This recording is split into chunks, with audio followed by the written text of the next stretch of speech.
Satyan sir, आप लोगों का स्वागत करता हूं अपने YouTube चैनल गंगा पार जंक्शन 2.0 पर। तो हमने आप लोगों को पिछले वीडियो में संविधान के विदेशी स्रोतों के बारे में बताया और पढ़ाया। अब आगे हम पढ़ाएंगे आपको अनुसूचियाँ पढ़ाएंगे। इसमें आप लोग देखिए कि भारत में सबसे अधिक जो प्रभाव पड़ा वो भारत शासन अधिनियम 1935 का पड़ा। इसमें 321 अनुच्छेद, 14 भाग तथा 10 अनुसूचियाँ थीं उस समय।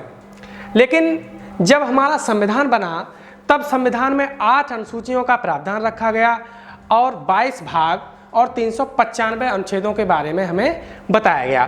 तो आज का टॉपिक है हमारा अनुसूचियाँ। तो अनुसूचियों को हम आपको कैसे याद कराएंगे, आप लोग देखिए, बहुत ही सरलता से आप इनको याद करते चलिए। मैंने लिख के भी आपको बताई हैं और आपको समझाएंगे भी हम आपको।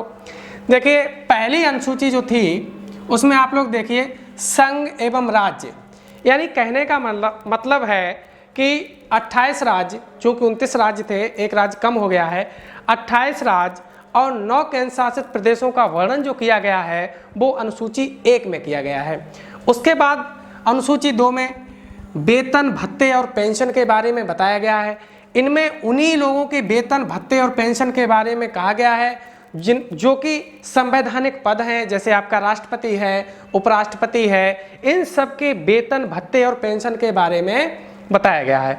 उसके बाद आपकी अनुसूची 3 जो है उसमें आप देखिए शपथ का वर्णन अनुसूची 3 में है। जो शपथ है वो उन्हीं लोगों की शपथ के बारे में बताया गया है जिनको यहाँ पर वेतन, भत्ते, पेंशन के बारे में कहा गया है। उन्हीं की शपथ का जो प्रावधान है वो आपकी अनुसूची 3 में है। उसके बाद आप देखिए कि चौथी अनुसूची जो है उसमें आप देखिए कि राज्यसभा की सीटों का बंटवारा, यानी चौथी अनुसूची में जो है आपकी राज्यसभा की सीटों का बंटवारा है। अभी ये किस किस में बंटवारा है, आप लोग देखिए कि ये जो बंटवारा है वो संघीय क्षेत्र तथा राज्य क्षेत्रों में, यानी कहने का मतलब ये है कि जो केंद्र शासित प्रदेश हैं और जो बगैर केंद्र शासित प्रदेश हैं उनमें राज्यसभा की सीटों का जो बंटवारा है वो आपकी अनुसूची 4 में है।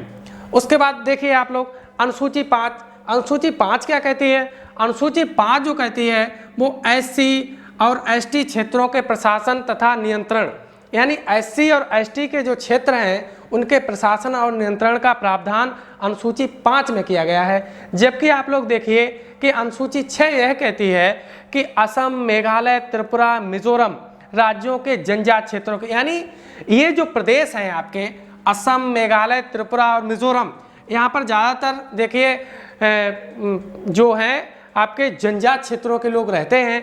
तो यहाँ पर असम, मेघालय, त्रिपुरा और मिजोरम, यहाँ पर इन लोगों के प्रशासन का प्रावधान का वर्णन किया गया है अनुसूची 6 में। जबकि आप लोग देखिए अनुसूची 7 क्या कहती है? अनुसूची 7 में 3 सूचियाँ हैं। कौन कौन सी?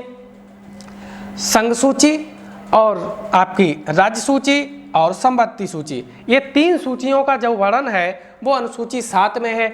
अब देखिए इसमें एक चीज़ और आपको ध्यान रखनी है कि कभी कभी परीक्षा में ये भी पूछ लेता है कि संघ सूची में वर्तमान में कितने विषय हैं, या राज्य सूची में वर्तमान में कितने विषय हैं, या संवर्ती सूची में वर्तमान में कितने विषय हैं। ये देखिए, ये जो विषय हैं आप देखिए, पहले जो विषय थे संघ सूची में वो आपके 97 विषय थे। पहले संघ सूची में 97 विषय थे, जबकि वर्तमान में संघ सूची में 100 विषय हैं। राज्य सूची में पहले 66 विषय थे, अब 61 विषय हैं। जबकि संवर्ती सूची में पहले 47 विषय थे, अब आपके 52 विषय हैं। यानी ये जो विषय हैं वो वर्तमान में हमने लिख दिए कि इतने हैं और पहले इतने विषय थे। अब विषय समझिए, विषय क्या होते हैं? विषय वह होते हैं, जैसे देखिए कि बैंकिंग है, बैंकिंग, तो बैंकिंग जो विषय है वो आपका संघ सूची का विषय है। बैंकिंग संघ सूची का विषय है। आयकर संघ सूची का विषय है। ऐसे ही आपका विद्युत है, राज्य सूची का विषय है। जैसे संवर्ती सूची में आप लोग आ जाइए कि संवर्ती सूची में कृषि है। ये सारे विषय का जो प्रावधान किया गया है वो आपके अनुसूची 7 में किया गया है। तो इन विषयों को ध्यान रखिए, खास करके ये बहुत पूछता है कि वर्तमान में विषयों की संख्या क्या है, क्योंकि ये जो विषय हैं वो घटे और बढ़े हैं, उनका हमने वर्णन यहाँ पर किया है। आप लोग इनको ध्यान से देखिए और पढ़िए। उसके बाद देखिए अनुसूची 8 क्या कहती है। अनुसूची 8 में 22 भाषाओं का वर्णन है। अनुसूची 8 में 22 भाषाओं का वर्णन है। कहने का मतलब ये है कि जब संविधान बना था तो उसमें 14 भाषाओं का वर्णन था, यानी 22 भाषाएं जो हुई वो बाद में हुई। तो संविधान जब बना था तो इसमें 14 भाषाएं थी। अब आप देखिए कि कैसे कैसे इनमें वृद्धि हुई। तो संविधान जब बना था तब तो 14 भाषाएं थी, लेकिन 21वां जो संविधान संशोधन हुआ 1967 में, यानी 1967 में, इसमें आपकी सिंधी भाषा को जोड़ा गया। यानी कहने का मतलब है 15 भाषाएं हो गई। उसके बाद आपका हुआ 71वां संविधान संशोधन। 71वें संविधान संशोधन जो हुआ वो 1992 में हुआ, यानी 1962 में हुआ। 71वां संविधान संशोधन के तहत 3 भाषाएं जोड़ी गई। कौन कौन सी? कोंकणी, मणिपुरी और नेपाली, यानी 3 भाषाएं जो जोड़ी गई वो 71वां संविधान संशोधन के तहत 1992 में आपके 3 भाषाएं जोड़ी गई। उसके बाद हुआ 92वां संविधान संशोधन। 92वां संविधान संशोधन 2003 में हुआ, कहीं कहीं 2002 भी दिया हुआ है, बल्कि 2003 है। तो 2003 में आपका 92वां संविधान संशोधन हुआ और भाषाएं जोड़ी गई 4, वोडो, डोंगरी, मैथिली, संथाली। इन 4 भाषाओं को जोड़ा गया आपके 92वां संविधान संशोधन।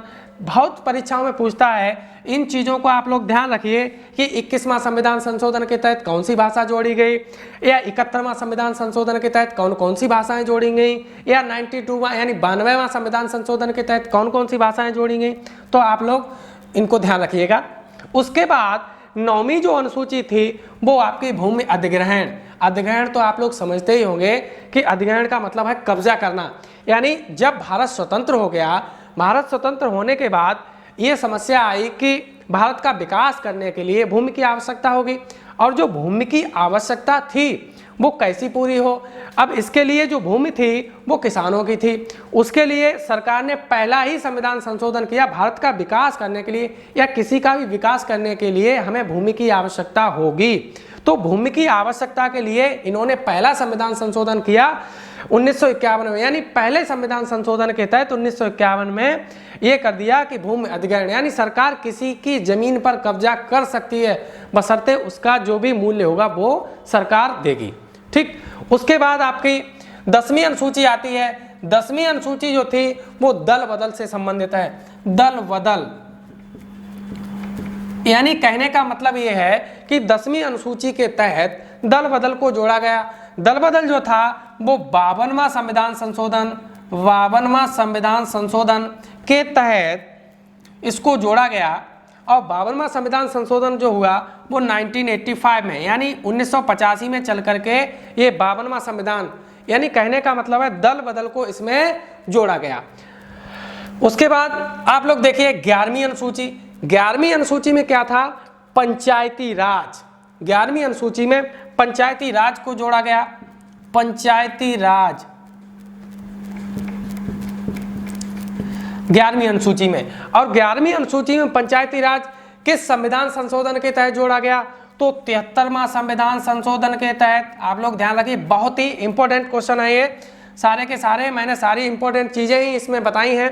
73वां संविधान संशोधन के तहत, जबकि 73वां संविधान जो संशोधन हुआ वो आपका हुआ 1993 में, यानी 1993 में 73वां संविधान संशोधन हुआ जिसके तहत पंचायती राज को जोड़ा गया। इसमें कभी कभी ये पूछ लेता है कि विषय की संख्या कितनी है। तो आप लोग देखिए, जो 73वां संविधान संशोधन के तहत पंचायती राज जोड़ा गया, इसमें 29 विषय हैं।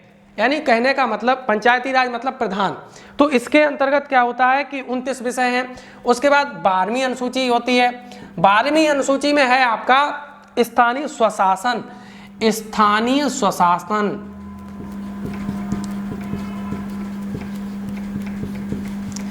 स्थानीय स्वशासन ये आपका 74वां संविधान संशोधन के तहत जोड़ा गया। और 74वां संविधान संशोधन भी आपका 1993 में हुआ। इसमें विषय जो हैं वो आपके हैं 18, विषय की संख्या है 18। तो ये तो आप लोगों को हमने अनुसूचियां पढ़ाई। इनमें जितने भी सारे क्वेश्चन जो बनते हैं बहुत ही इंपॉर्टेंट हैं, इनको आप लोग तैयार कीजिए और पढ़िए। ज़्यादा से ज़्यादा हमारे इस चैनल को सब्सक्राइब कीजिए और लाइक का बटन दबाइए, और जो भी है आप हमें कमेंट दें और बताएं कि कैसे कैसे क्या करना है और आप लोग कैसे पढ़ रहे हैं आजकल। इसी हिसाब से आपको मालूम ही होगी कि सारी परीक्षाएं भी आ रही हैं और जो वैकेंसियां हैं वो भी आ रही हैं। इसके लिए ज़्यादा से ज़्यादा हम आपको अपने वीडियो देते रहेंगे और पढ़ते रहिए। Thank you.